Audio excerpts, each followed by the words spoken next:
In the vocabulary of human morality, the word sacrifice is inherently noble.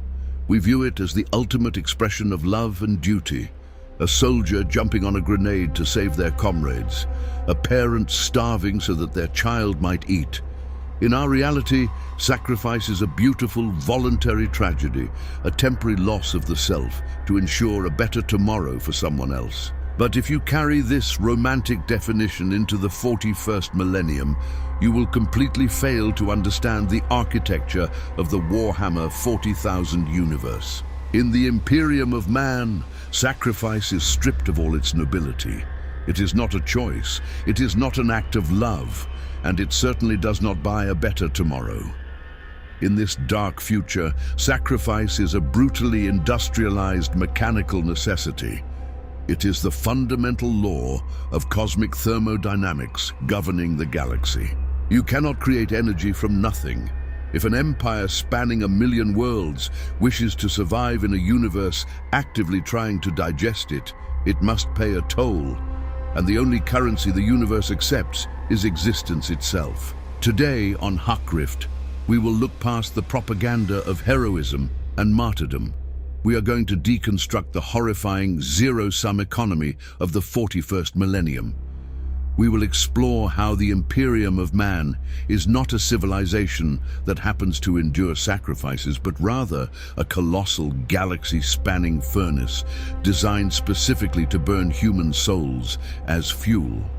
To understand the true nature of sacrifice in Warhammer 40,000, we must first understand the physics of the warp.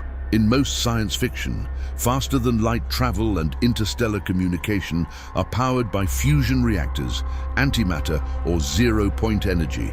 It is clean, mathematical physics. But the Imperium relies on the immaterium, a hellish, parallel dimension of raw emotion and psychic turbulence. To traverse it or to send a message through it requires more than just mechanical engineering. It requires psychic resonance. And psychic resonance has a physical weight. It has a cost. Consider the Astropaths. They are the only means of long-distance communication in the Imperium. To send a single distress call across the sector, an Astropath must cast their mind into the raging storm of the warp. The sheer, incomprehensible horror of peering into that dimension physically destroys them. Their optic nerves burn out, leaving them permanently blind. Their lifespans are drastically shortened, their minds slowly eroded by the whispers of demons. They do not volunteer for this.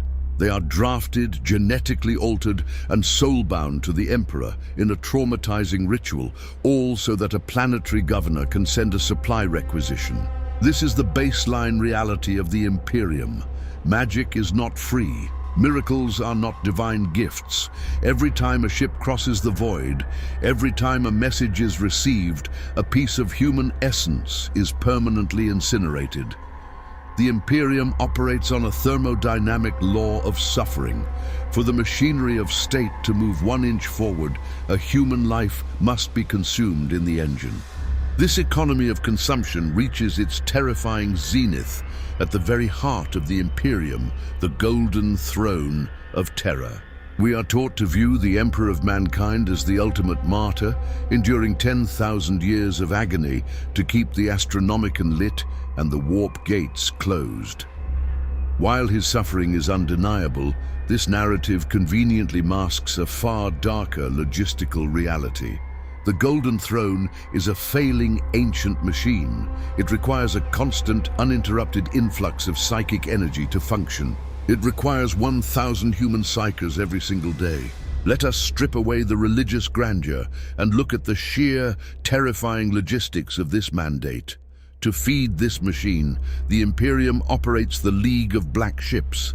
These silent, terrifying vessels roam the galaxy, harvesting every latent psychic child and adult they can find. They are ripped from their families, loaded into dark, psychically shielded holding pens, and transported across the void in conditions of absolute, maddening terror. When they arrive on Terra, the weakest among them are not trained. They are not given a chance to serve in the military. They are marched into the catacombs of the Imperial Palace, strapped into arcane mechanical pods, and their souls are violently drained to power the Astronomicon. They do not die instantly. Their life force is slowly siphoned away, burning like a battery until their bodies turn to ash. 365,000 human beings are systematically murdered every year, not by alien predators or chaotic cults, but by the central government, simply to keep the lights on. The Emperor is the savior of mankind, yes, but structurally, he is also the greatest apex predator in human history. The Imperium is a civilization that actively hunts its own children to feed its dying father. The necessity of sacrifice extends far beyond the physical body. To forge the weapons required to fight in this universe, the Imperium must routinely sacrifice the very concept of humanity itself. Look at the Adeptus Astartes, the legendary space marines.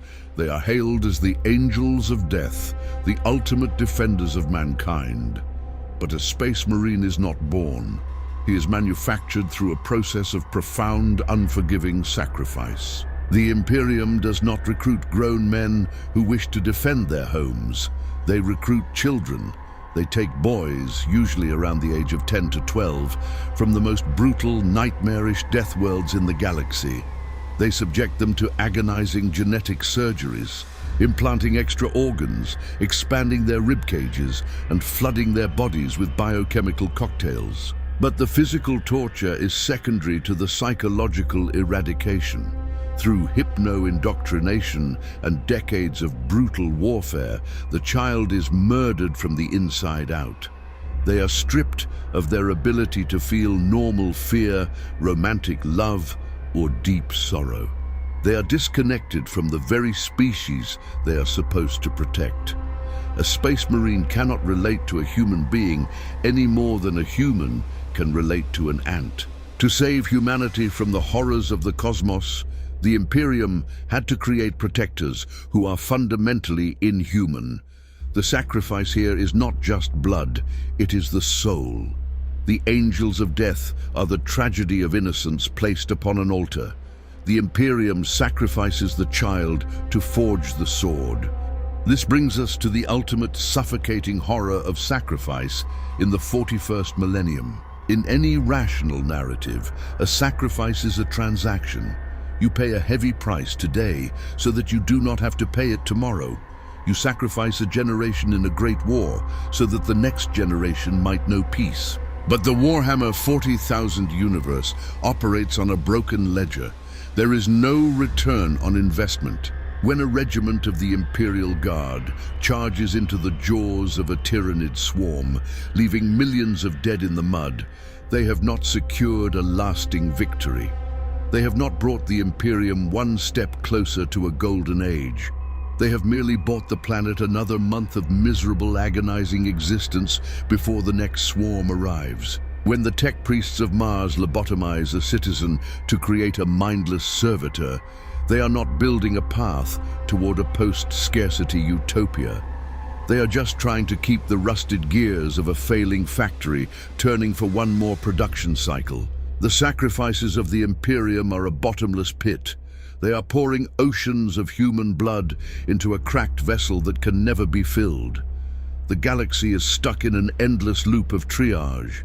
The patient is dying, the organs are failing, and the doctors are violently amputating healthy limbs just to keep the brain functioning for another 24 hours. This endless, futile cycle redefines the very nature of existence. When survival requires the daily industrialized slaughter of your own people, morality ceases to exist. Empathy becomes a luxury that results in extinction. The Imperium cannot afford to be kind. It cannot afford to weigh the moral cost of sending 10,000 men to die for a strategic hill.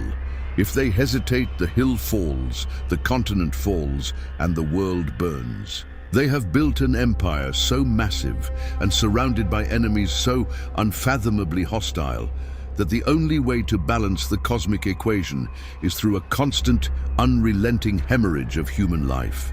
The tragedy is not that the sacrifices are made. The tragedy is that the sacrifices are absolutely necessary. The Imperium is not evil because it enjoys the slaughter. The Imperium is evil because the architecture of their reality demands it. They are trapped in a universe where the only alternative to a slow, agonizing, self-inflicted death is an instant, violent annihilation at the hands of laughing gods. When we look at the Imperium of Man, we are forced to ask a terrifying question about our own reality. What is the true price of survival, and who is being forced to pay it?